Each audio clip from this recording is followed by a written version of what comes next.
قابل احترام علماء کرام اور میرے بہت ہی قابل تکریم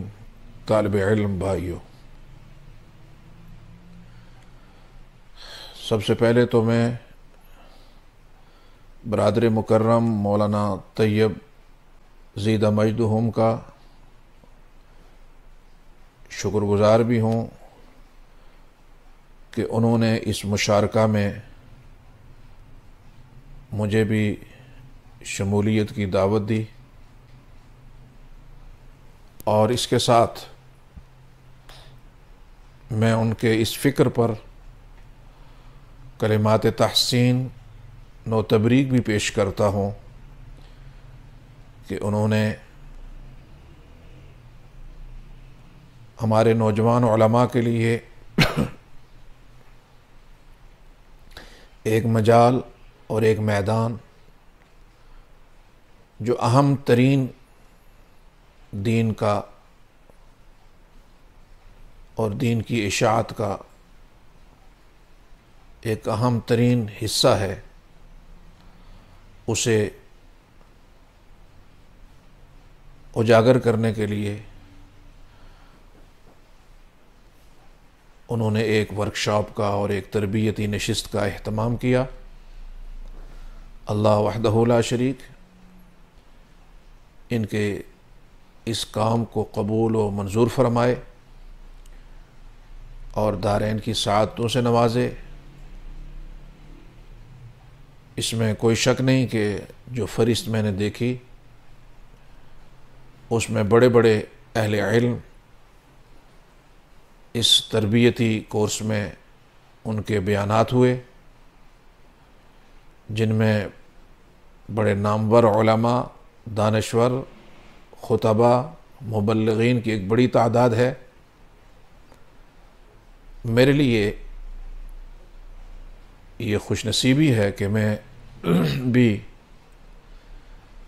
اس قافلے کا ایک ادنا سا فرد ہونے کی حیثیت سے اس میں چند کلمات کے ساتھ شرکت فرما کر میں اسے اپنے لیے سعادت سمجھتا ہوں۔ خطابت اگرچہ ایک فن ہے اور دنیا نے اس کو فن کے طور پر لیا ہے اور فن ہی کے طور پر اس کا استعمال کیا ہے، لیکن خطابت اسلام میں، دین میں فن نہیں ہے، بلکہ دین پہنچانے کا ایک ذریعہ اور ایک طریقہ ہے۔ اسی لیے علامہ ابن رشد اپنی کتاب تلخیص الخطابہ میں آپ فرماتے ہیں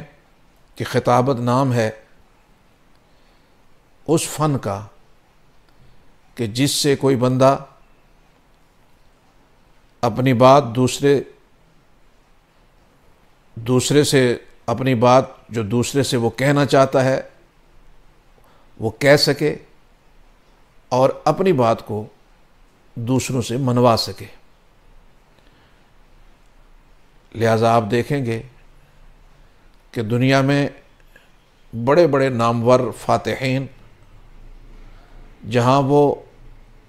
حرب و ضرب کے ماہر تھے، وہیں پر وہ خطابت کے میدان میں بے مثال خطیب تھے۔ سابقہ ادوار کے بہت سارے بادشاہ جہاں ان کو آپ امور سلطنت میں بہت دانشمندی کے ساتھ اپنے کام کرتے ہوئے دیکھیں گے، وہاں پر ادب میں، وہاں پر خطابت میں بھی ان کا ایک بے مثال کردار آپ کو نظر آئے گا۔ یوں تو اصحاب مصطفیٰ صلی اللہ علیہ وسلم، نبی اکرم صلی اللہ علیہ وسلم کی تیار کردہ یہ جماعت ان کے پاس سب سے بڑا جو ذریعہ تھا ابلاغ کا وہ خطابت ہی تھی، اور اس میں خاص کر کے سیدنا علی رضی اللہ تعالیٰ عنہ کی خطابت آج بھی آپ کو ادب عربی میں ان کے بے مثال خطبے آپ کو چمکتے ہوئے نظر آئیں گے۔ آپ نے طارق بن زیاد کو پڑھا ہوگا یقیناً، نہیں تو سنا ہوگا۔ وہ اسلام کا عظیم جرنیل، ایک عظیم ثبوت، جو ضرب و حرب کا بہت ماہر ہے، لیکن دوسری طرف خطابت کے میدان میں بھی وہ ایک بے مثال خطیب تھا، اور اس کی وہ بے مثال خطابت جو اندلس کے وقت اس نے جو خطاب فرمایا، وہ آج بھی ادب عربی کے اندر پوری طرح چمکتا ہوا، مہکتا ہوا نظر آتا ہے۔ آپ مسلمان جرنیلز کو چھوڑیں، آپ جرمنی کے ہٹلر کو دیکھیں کہ وہ بھی اپنے وقت کا بے مثال خطیب تھا، اور اس نے اپنی خطابت کے بل بوتے پر اپنی قوم اور اپنے وطن کے لوگوں کو اپنا گرویدہ بنایا، اور پوری دنیا فتح کرنے کا اسے جنون ہوا۔ تو گزارش یہ کر رہا تھا کہ یہ اگرچہ ایک فن ہے، لیکن اسلام نے اسے ایک فن کی حیثیت سے نہیں، بلکہ اسلام نے اسے ہمیشہ اسے ایک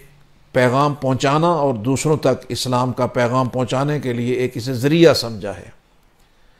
لہذا آج جہاں میڈیا کا دور ہے، جہاں ابلاغ کے بے شمار ذرائع موجود ہیں، اس سب کے باوجود آج بھی یہ فن اپنی اہمیت باقی رکھے ہوئے ہے۔ جس شخص کو بھی اپنے اظہار ما فی الضمیر کی قوت حاصل ہے، وہ آپ کو اپنی سوسائٹی میں نمایاں نظر آئے گا، واضح نظر آئے گا۔ لہٰذا میرے بہت ہی عزیز طالب علم بھائیوں، اس میدان میں قدم رکھنے سے پہلے آپ کو سب سے پہلے چند چیزوں کو دیکھنا ہوگا۔ ایک تو یہ کہ میری درخواست ہوگی کہ اسے کبھی فن سمجھ کر آپ نے آگے نہیں بڑھنا ہے، بلکہ اسے دین سمجھ کر اور ایک اپنے ذمہ دین کا ایک فریضہ سمجھ کر کہ میں نے جو دین پڑھا ہے وہ انسانیت تک پہنچا سکوں، اور اس کو پہنچانے کے لیے میں کس طرح کی تعبیرات اور کس طرح کے اسالیب کو اپنا سکتا ہوں۔ اگر آپ نے اس کو اس نہج پر آگے بڑھانے کی محنت کی، کوشش کی، تو یقینی طور پر یہ آپ کے لیے بہت خیر کا ذریعہ بن جائے گا۔ لہٰذا جب آپ اس میدان میں قدم رکھنا چاہتے ہیں تو میری درخواست ہوگی کہ چند چیزوں کو آپ ہمیشہ بنیاد بنائیں۔ سٹیج پر آنے سے پہلے سب سے پہلے وہ خطیب کا اپنا کردار ہے۔ اگر جس سوسائٹی اور معاشرے میں خطیب کی شخصیت قابل قبول نہیں ہے تو یاد رکھنا اس کی بات بھی کبھی قابل قبول نہیں ہوگی۔ وہ کتنے مسجع مکفّا الفاظ استعمال کرے، اس کی آواز اچھی ہے، خوب ترنم سے قرآن اور اشعار پڑھے، وقتی طور پر تلذذ سماعی کی حد تک تو آپ چیزیں کر سکتے ہیں، لیکن معاشرے اور سوسائٹی میں اس کے تاثرات پہ پہنچے یہ ممکن نہیں ہے۔ لہٰذا اس کے لیے انسان کو اپنا کردار بہت اجلا، بہت واضح اور بہت صاف رکھنا ہوگا۔ آپ نے دیکھا نہیں کہ سیدنا یوسف علیہ السلام جیل چلے گئے، آپ پر الزام لگایا گیا، آپ نے اس کے لیے تعارف نہیں کروایا کہ میں نبی کا بیٹا ہوں، نبی کا پوتا ہوں، نبی کا پڑ پوتا ہوں، نہیں، جیل تشریف لے گئے اور جیل کا وقت گزار رہے ہیں۔ ایک وقت آیا کہ آپ کے پاس 2 قیدی آئے، انہوں نے آ کر اپنے خوابوں کی تعبیر پوچھی، اور یہ واقعہ آپ کو سورہ یوسف کی آیت نمبر 36 سے آیت نمبر 40 تک اس چھوٹے سے حصے کو بہت عمیق نظروں سے آپ دیکھیں، کیونکہ اگر وقت ہو تو میں اسی پر بہت تفصیل کے ساتھ بات کروں تو ساری گفتگو یہاں پہ ہوگی، تو میں یہاں پہ کوئی خطاب نہیں کرنا چاہتا، میں آپ کو ایک حکیمانہ اسلوب بتانا چاہتا ہوں۔ تو سیدنا یوسف علیہ السلام سے جب انہوں نے خواب کی تعبیر پوچھی تو آپ نے مناسب سمجھا کہ یہ ضرورت مند بن کر آئے ہیں، تو لہٰذا ضرورت مند کو پہلے دین کی بات بتائی جائے، اور دین کی بات یوں نہیں بتائی جائے بلکہ اس کے سامنے 2 چیزیں لائی جائے، ایک علمی وجاہت اور دوسری نسبی وجاہت۔ اس سے پتہ یہ چلا کہ دعوت اس وقت اثر انداز ہوتی ہے جب کسی آدمی کا آپ کے ساتھ کوئی کام پڑ جائے، کوئی معاملہ ہو جائے، تو اگر اس کام اور اس معاملے کو بنیاد بنا کر آپ دعوت کو درمیان میں لے آئیں گے تو وہ اس وقت زیادہ مؤثر ہوگی بنسبت اس وقت اس کے کہ جب بندہ دوسرا مستغنی ہو کر آپ کی بات سنے۔ اب ظاہر ہے کہ یہ ایک مسئلہ لے کر آئے تھے کہ ہم نے تو خواب دیکھا ہے، خواب کی تعبیر لینی ہے، تو سیدنا یوسف علیہ السلام نے علمی وجاہت کے طور پر فرمایا کہ جو تمہارے پاس کھانا آنے والا ہے، آنے سے پہلے بتا دیا کہ اس کی کیفیت یہ ہوگی، تاکہ ان کے دل میں بیٹھے کہ یہ جو بات کریں گے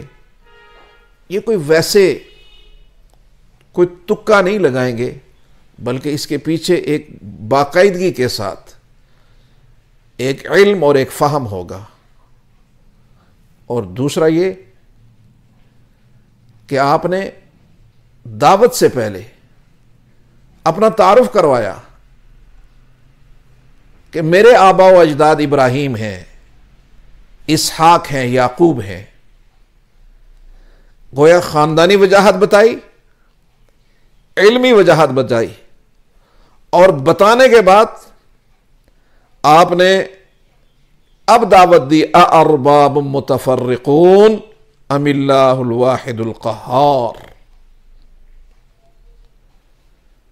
اب اس جگہ تک لانے کے لیے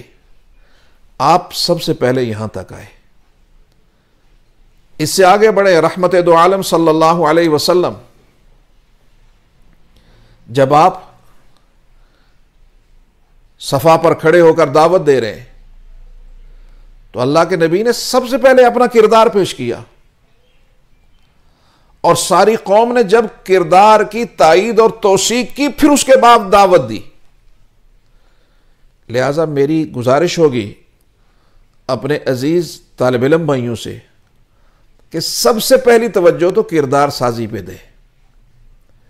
اور کردار سازی کے بعد اب مرحلہ آیا کہ آپ نے اس مجال میں، اس میدان میں قدم رکھنا ہے، تو آپ سب سے پہلے مطالعے کو بنیاد بنائیں۔ وسعت مطالعہ خطیب کے لیے بنیاد ہوا کرتا ہے، اور جن لوگوں کا مطالعہ وسیع نہیں ہوتا وہ خطابت کے میدان میں کمزور پڑ جاتے ہیں۔ اور وسعت مطالعہ کا یہ مطلب نہیں کہ آپ کسی خاص موضوع پر مطالعہ کریں، نہیں، آپ مختلف کتابیں، مختلف مواعظ، مختلف خطباء کے بیانات آپ پڑھتے رہیں، اور جو چیز آپ کو آپ کے دل تک اترے، دل کو چھوئے، آپ ایک نوٹ بک بنا کر اس پہ نوٹ کرتے رہیں۔ اس طرح آپ کے پاس ایک بڑا مواد آ جائے گا۔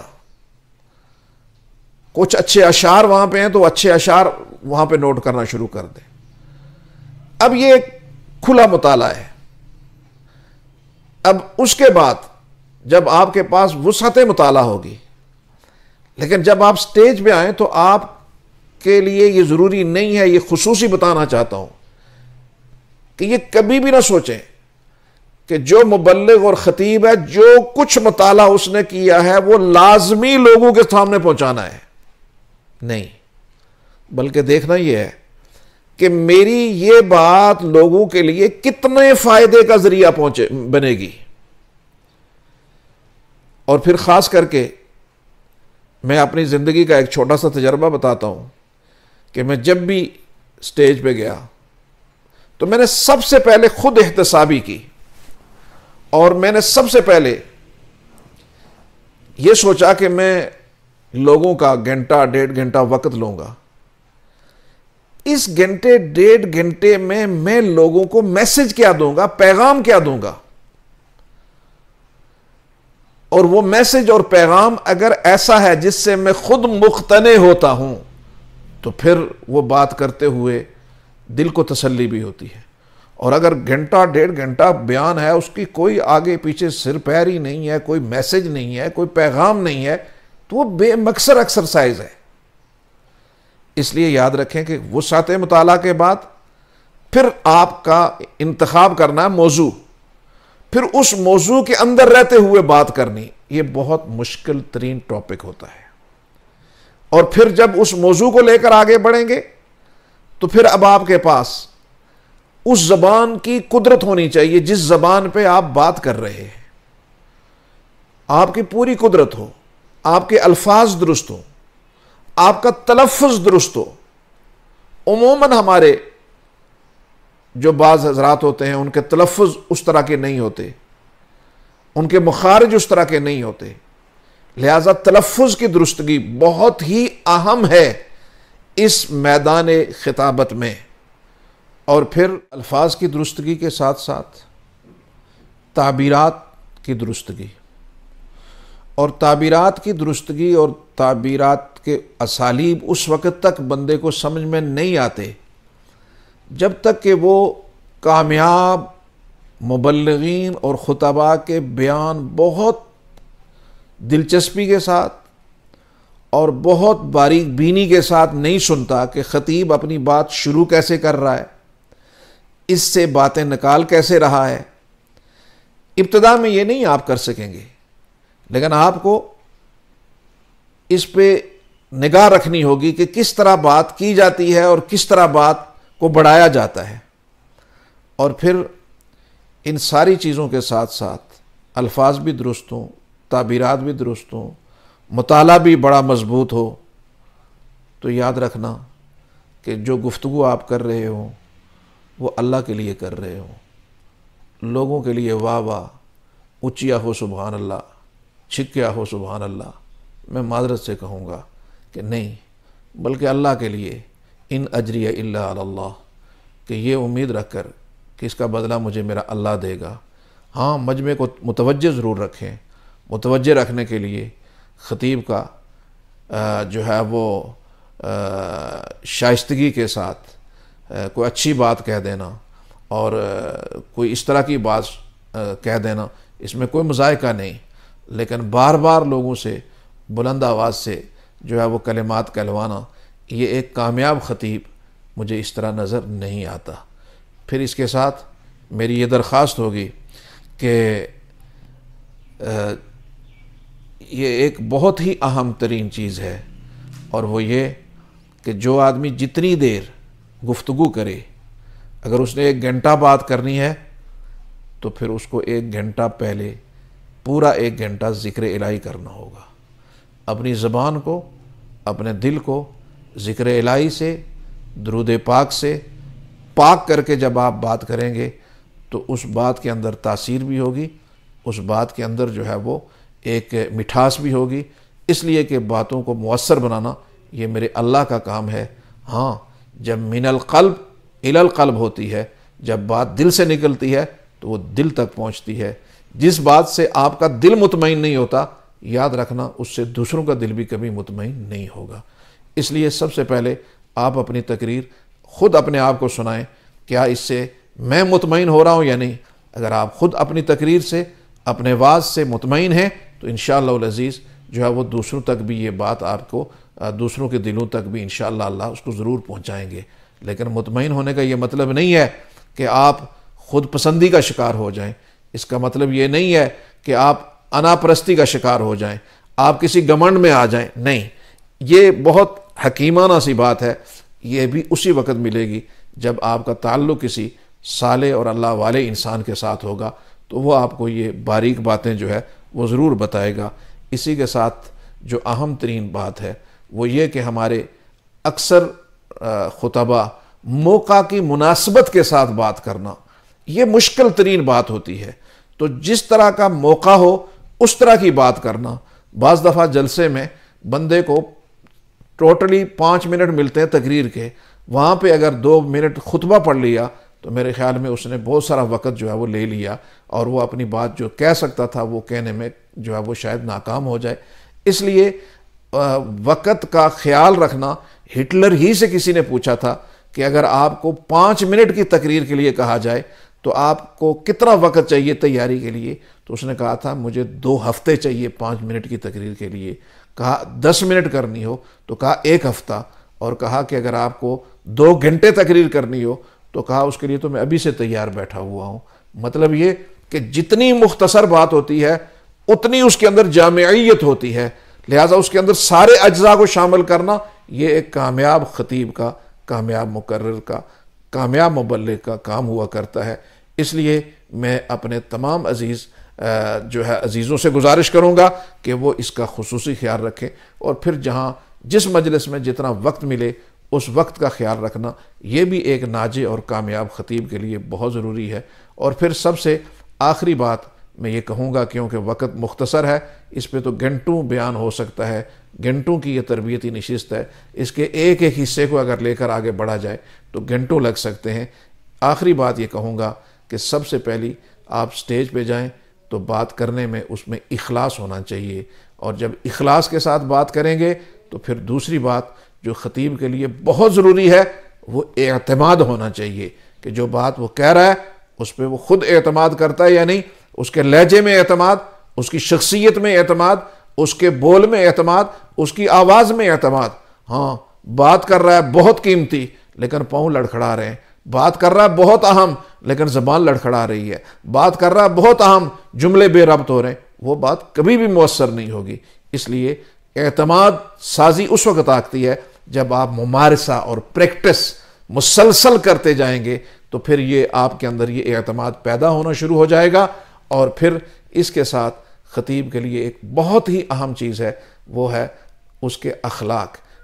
اس کی معاشرت، کہ وہ اس سوسائٹی اور معاشرے میں اپنے آپ کو کس طرح پیش کرتا ہے۔ اگر کسی سوسائٹی اور معاشرے میں خطیب کے لیے یہ آ جائے کہ یہ تو بڑا لالچی سا آدمی ہے، اس کو تو پیسوں سے غرض ہوتی ہے، تو پھر یاد رکھیں کہ آپ کا دعوتی سارا مشن ختم ہو گیا، ساری محنت ضائع ہو گئی۔ اس لیے اس کو دعوت بنا کر اسے اس فکر کے ساتھ کہ میں ایک اللہ کے دین کا داعی بن کر آگے بڑھوں گا، یاد رکھنا کہ اللہ رب العزت ایسے بندے کو کبھی بھی خائب اور خاسر نہیں کرتے، اسے دنیا میں بھی کامیابی ملتی ہے، آخرت میں بھی کامیابی ملتی ہے، اسے لوگ ہمیشہ اچھے ناموں سے یاد رکھتے ہیں۔ اللہ رب العزت ہماری اس نشست کو قبول فرمائے، اور اللہ وحدہ لا شریک ہمارے ان دوستوں کی کوشش اور کاوش کو قبول فرمائے۔ مجھے بھی اپنی دعاؤں میں یاد رکھیں۔ وآخر دعوانا ان الحمد للہ رب العالمین۔